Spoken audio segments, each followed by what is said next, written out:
भगवान श्री कृष्ण कहते हैं, व्यक्ति जो चाहे बन सकता है यदि विश्वास के साथ इच्छित वस्तु पर लगातार चिंतन करे। शब्द उतने ही बाहर निकालने चाहिए जिन्हें वापस भी लेना पड़े तो खुद को तकलीफ न हो।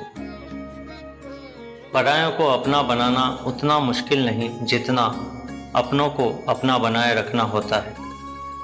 बहुत विनम्रता चाहिए रिश्तों को निभाने के लिए।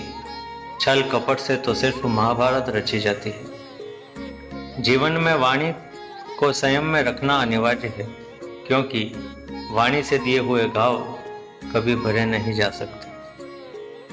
एक बार माफ करके अच्छे बन जाओ, पर दोबारा उसी इंसान पर भरोसा करके बेवकूफ कभी न बनो। किसी और का काम पूर्णता से करने से कहीं अच्छा है कि अपना काम करें, भले ही उसे अपूर्णता से करना पड़े। जिंदगी में सब कुछ खत्म होना जैसा कुछ भी नहीं होता। हमेशा एक नई शुरुआत हमारा इंतजार कर रही होती है। शांति से भी दुखों का अंत हो जाता है और शांत चित्त मनुष्य की बुद्धि शीघ्र ही स्थिर होकर परमात्मा से युक्त हो जाती है। अपनी पीड़ा के लिए संसार को दोष मत दो। अपने मन को समझाओ, तुम्हारे मन का परिवर्तन ही तुम्हारे दुखों का अंत है।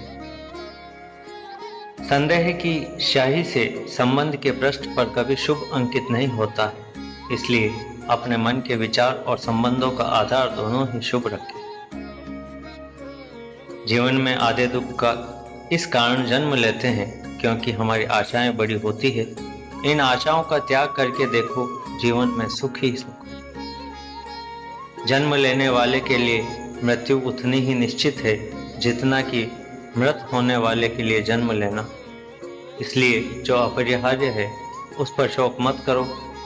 स्वार्थ से रिश्ते बनाने की कितनी भी कोशिश करें वो कभी नहीं बनते हैं, और प्रेम से बने रिश्तों को कितना भी तोड़ने की कोशिश करें वो कभी नहीं टूटते। आत्मा न तो जन्म लेती है न कभी मरती है, न ही इसे कभी जलाया जा सकता है, न ही पानी से गीला किया जा सकता है।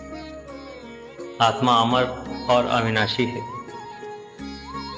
विषयों का चिंतन करने से विषयों की आसक्ति होती है, आसक्ति से इच्छा उत्पन्न होती है और इच्छा से क्रोध होता है, क्रोध से सम्मोहन और अविवेक उत्पन्न होता है। भगवान श्री कृष्ण कहते हैं, जैसे प्राणी अपने पुराने कपड़ों को उतार कर फेंक देता है, नए कपड़ों को धारण करता है, उसी प्रकार यह आत्मा पुराने शरीर से त्याग करके एक नया शरीर प्राप्त करती है। हर किसी के अंदर अपनी ताकत और कमजोरी होती है। मछली जंगल में दौड़ नहीं सकती और शेर पानी में राजा नहीं बन सकता। इसलिए अहमियत सभी को देनी चाहिए।